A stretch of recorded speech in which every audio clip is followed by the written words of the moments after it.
bem-vindos a mais um vídeo aqui no canal Eu Leio LGBT. E antes de fazer qualquer coisa, não deixa de curtir, se inscrever aqui no canal para você ficar por dentro de tudo. E também seguir a gente lá no Instagram, no @euleioLGBT. Aí você fica por dentro de todos os livros, de tudo que acontece aqui no canal, tá bom? E hoje, começando o mês de abril de 2018, eu gostaria de falar sobre um livro que é muito legal, chamado O Segundo Armário, Diário de um Jovem Soropositivo, que é do Gabriel Abreu, que na verdade é um pseudônimo do Salvador Correia. O Salvador, quando ele descobriu ser soropositivo, ele começou a fazer um blog na internet sobre o pseudônimo de Gabriel Abreu, que foi quando ele publicou o livro. Ele publicou com esse pseudônimo, mas logo no agradecimento, na introdução, ele se apresenta como Salvador Correia, falando pseudônimo Gabriel de Souza Abreu. Esse livro, ele é muito semelhante, no meu ponto de vista, com um outro livro chamado Vidas Positivas, do Rafael Bolacha, que é um dos integrantes do canal Chá dos 5 aqui do YouTube.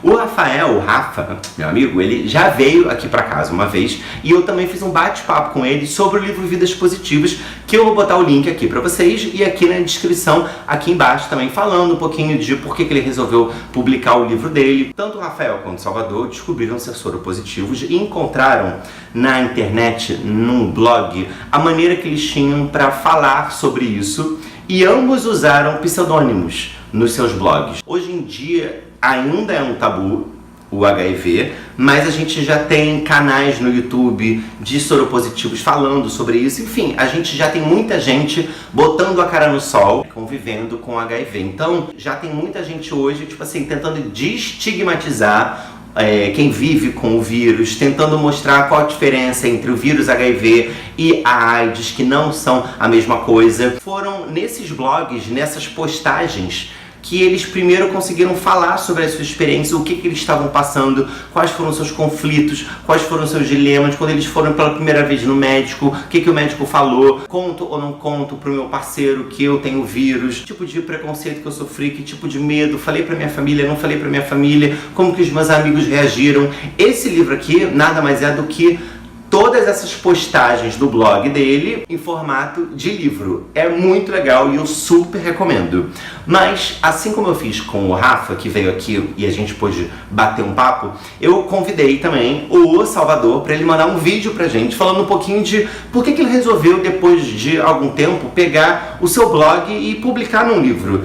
Por que publicar o livro? E o que ele acha de como que está hoje a questão do HIV, qual que é a importância da representatividade na literatura. Então agora eu vou ficar um pouquinho quieto e vou passar a palavra para o Salvador, que mandou um vídeo pra gente, o autor do Segundo Armário.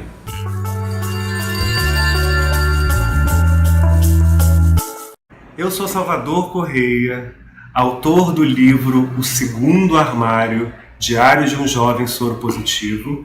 E assim, o que me motivou a lançar esse livro foi a descoberta do HIV na minha vida.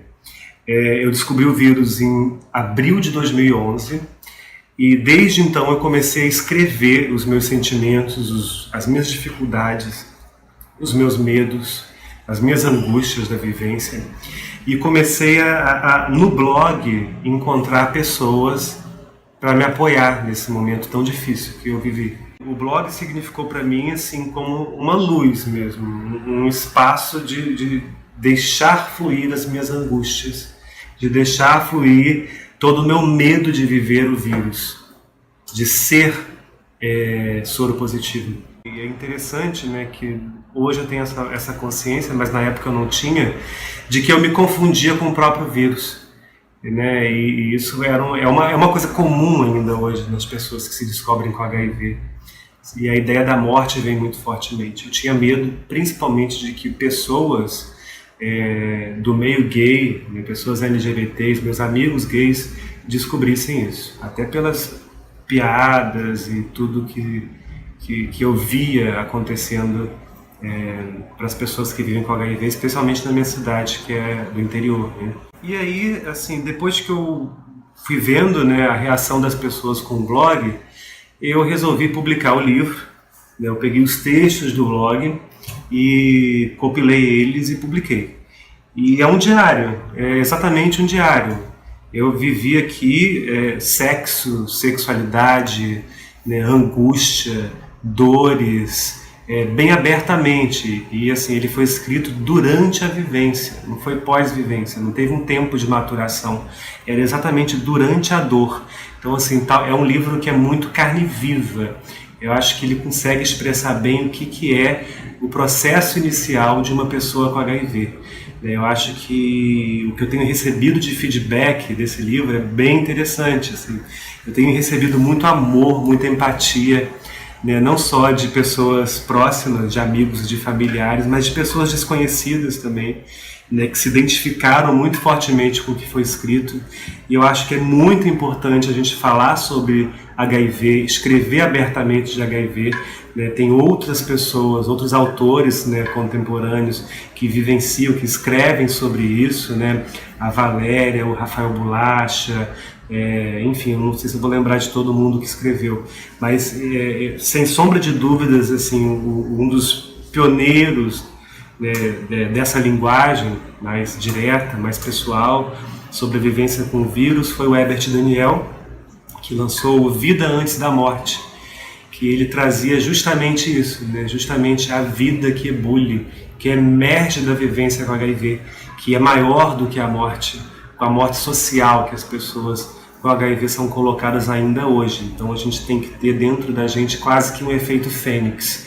E eu acho que o livro mostra um pouco isso. Eu acho que é muito importante ter livros LGBTs, livros sobre a temática de HIV. Eu acho que de alguma forma, através da empatia, a gente consegue transformar alguns pensamentos e algumas crenças. Primeiro, Salvador, muito obrigado por você ter enviado seu vídeo e se disponibilizado a estar aqui com a gente também, trocando uma ideia. É sempre bom falar sobre isso de uma maneira que não seja um tabu, falar sobre isso com pessoas que vivem com o vírus e que não estão à beira da morte e que podem estar indetectáveis. É muito importante, né, a gente fazer o teste para a gente saber se a gente está com o vírus. A gente tem que começar, quanto antes começar o tratamento, melhor, porque você pode manter a taxa do vírus indetectável a níveis muito baixos. E tem muitos estudos hoje que já estão dizendo que pessoas indetectáveis, né, que vivem com HIV, mas já são indetectáveis, elas não transmitem o vírus. Então é muito interessante a gente começar a tratar da nossa saúde, claro, né? E principalmente conhecer se a gente está com o vírus ou não tem o vírus, porque se a gente tiver, é muito importante que a gente comece o tratamento o mais rápido possível para a gente ter uma vida saudável com o vírus também. E se você está interessado em mais livros que abordem esse tema, ou seja, quero saber mais, quero ver outras, outras fontes, outras pessoas, outras histórias, eu primeiro falo veja o vídeo do Rafael Bolacha aqui no canal, que é muito legal, é um bate-papo ótimo, o Rafa também é super esclarecedor, fala sobre muitas coisas, é muito legal. Tem um outro vídeo que eu fiz aqui também pro canal, chamado Desafio UNAIDS. Se você inclusive colocar a hashtag Desafio UNAIDS aqui no YouTube, tem vários canais do YouTube que fizeram esse Desafio UNAIDS e publicaram vídeos respondendo a várias perguntas. Eu fiz o meu, então é claro que eu convido vocês a assistirem o vídeo também aqui, mas eu também convido vocês a, viajarem pelos outros canais para verem os outros youtubers também falando sobre esse tema. E sobre livros, é claro que eu recomendo que vocês leiam O Segundo Armário, do Salvador, leiam Vidas Positivas, do Rafael Bolacha, e também leiam um livro chamado Histórias da AIDS. Histórias da AIDS é um livro que é um compilado de várias histórias de pessoas que vivem com HIV, e é muito interessante porque o livro pega diferentes perfis, ou seja, pega pessoas que nasceram com a doença, ou seja, a mãe era portadora do vírus, não se cuidou e transmitiu para o feto o HIV, então pessoas que já nasceram com o vírus, pessoas, mulheres heterossexuais que confiaram em seus maridos e receberam através dele o vírus. Então tem vários diferentes perfis para também. O que eu achei muito legal é pra gente não ficar só com o pensamento, né, que ainda acho que muita gente pode ter, de que o HIV, de que a AIDS é uma coisa unicamente restrita ao homem gay. E muito relacionada também um pouco à promiscuidade, sem falar também assim, quando a AIDS surgiu, né, que era um castigo divino aos homossexuais, era o câncer gay, essa doença já historicamente já teve tantos rótulos, tantos estigmas. Teve uma capa da Veja que era o Cazuza, a cara da AIDS, que era tipo ele quase morrendo, tanto que tem várias campanhas tipo a AIDS não tem cara, né, o HIV não tem cara, como assim, não dá pra olhar e falar assim, essa pessoa está doente, está morrendo, tem AIDS. Não, hoje em dia eu mesmo conheço vários amigos, várias pessoas que vivem com o vírus, se tratam, se cuidam e vivem super bem e não tem nenhuma cara da AIDS. Então é muito importante que a gente fale sobre isso sem nenhum tabu, que a gente faça o teste e que a gente também prestigie quem está dando a cara a tapa para buscar uma sociedade melhor, mais igualitária e com menos discriminação, tá bom? Então faça o teste, leia o Segundo Armário e a gente se vê no próximo vídeo, tá bom? Beijo!